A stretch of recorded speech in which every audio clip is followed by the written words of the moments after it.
Hi there. Thanks for joining us again this week for our Midweek Connect video. My name's Garrett. I'm the Small Groups and Outreach Minister here at NCC. And we've been doing a thing where we've just been taking some questions and answering them to the best that we can. And the question that I'm looking at today has to do with the purpose of marriage, the purpose of reproducing and multiplying, being fruitful, and where this command comes in the beginning of Scripture. And so we're going to be looking at a couple of verses.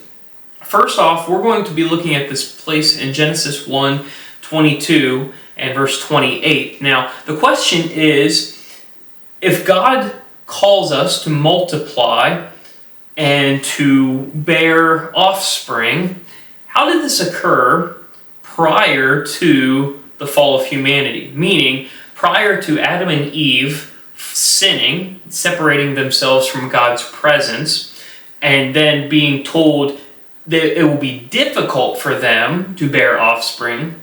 What did this look like prior to the fall of Adam and Eve?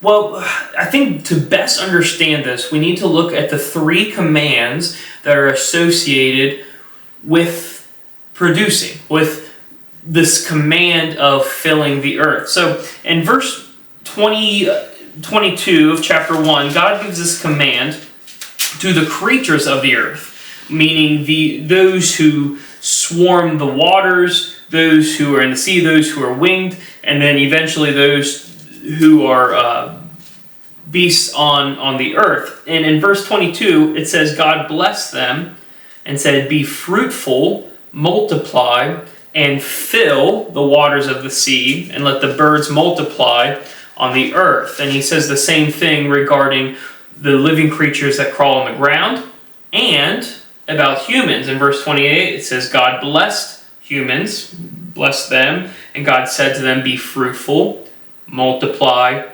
fill the earth, and subdue it.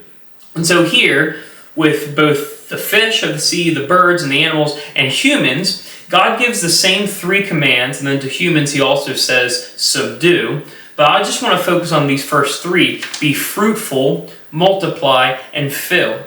Now, sometimes we will read this as God saying the same thing three times, that it's just him reiterating three identical commands, but that's not true. These are three separate words. To be fruitful is the word parah in Hebrew, and this really hits on God's created intent, meaning the purpose, the designed purpose that God has for his creation. And so he has a designed purpose for the fish. He has a designed purpose for the birds, for the creatures on the earth. He has a designed purpose for humanity. And he gives that designed purpose to humanity in verse 27 when he says, God created man in his own image. He created him in the image of God. He created them male and female. The purpose of God's creation of human beings is that we are the image of God.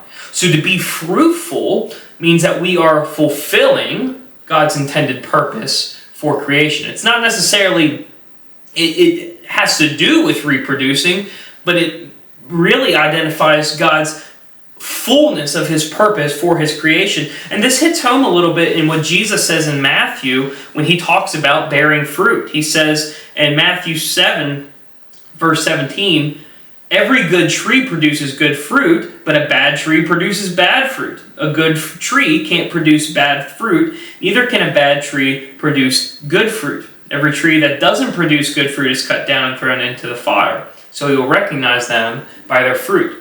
Jesus is using this in talking about false prophets, meaning a false prophet is identified by the bad fruit it produces. You realize a prophet is bad because it's not producing the fruit that a prophet is supposed to produce. In the same way, a human is not producing the fruit that a human was designed to produce when it's not being the image of God. Being fruitful is one command. Multiplying is another command. It's the word ravah, which means to increase in number or quantity, to thrive, to rear offspring. There's different iterations of what this command means, but essentially it's God's desire to continue thriving forward, to continue producing. So on one sense, be fruitful is God's purpose, multiply is God's hope and desire for his creation to thrive, to produce, to multiply, to grow, to continue onward. That's what that word ravah, multiply, means. And then the last command here that is used for both creatures and humans is to fill, malah, to fill up, to be full, to have a quantity of space filled with a mass or collection, is what that word would mean in its definition. So this connects to God's intended purpose, that we are multiplying, we are filling up the fullness of what God hopes for us. So God intends for us to subdue the entire earth. This isn't just God saying, I want you to subdue this one section of the earth. He's saying, I want you to bear my image. I want you to bear my purpose by multiplying and covering the entire earth with my image, with my glory, with my authority. So if humans were created to be the image of God, to bear his authority, we do so by multiplying and growing outward, by thriving in accordance with the fruit that we are intended to bear, and by filling up the earth with the image that God calls us to bear.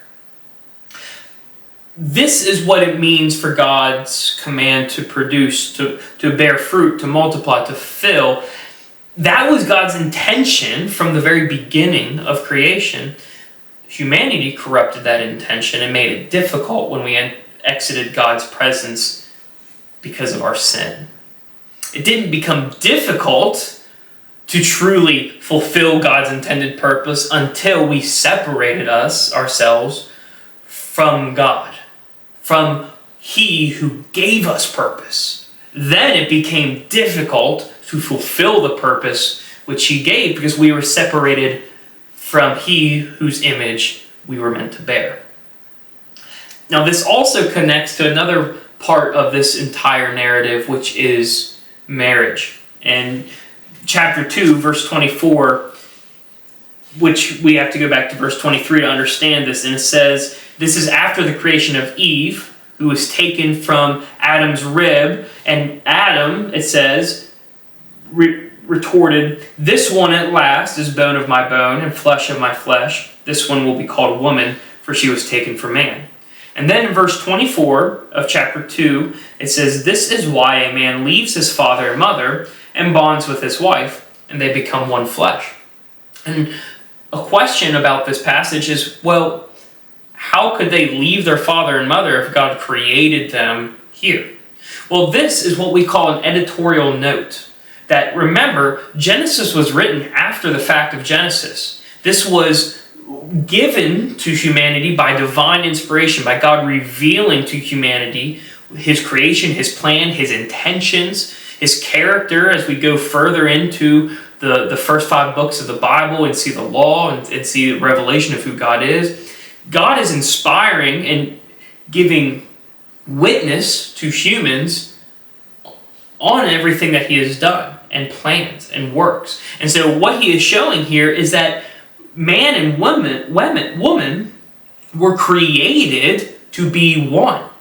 And so eventually, that oneness will produce, multiply, hopefully bear fruit of being God's image, and that fruit will then look for a family to continue on and on and on.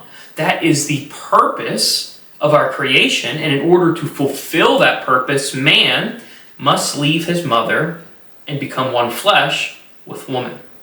And so God's design for humanity is wrapped up in His intention for marriage. And we see this in Jesus' retort of the danger of divorce, is that it's an affront to God's design for marriage. That what God joins together, let no man unbind, because it's sacred to God's intent for creation. That man and woman leave their families behind and become one in order to further God's design for his people, for humanity, that we would bear fruit, be his image, that we would multiply that image and thrive as his image and fill the earth with the glory of God by bearing his glory. That's what we see here in these first couple chapters regarding humanity and God's creation for us and for all of his creation. So I hope this might answer some of your questions that you might have regarding this topic, and I was excited to delve into it with you today. Hope you have a good day.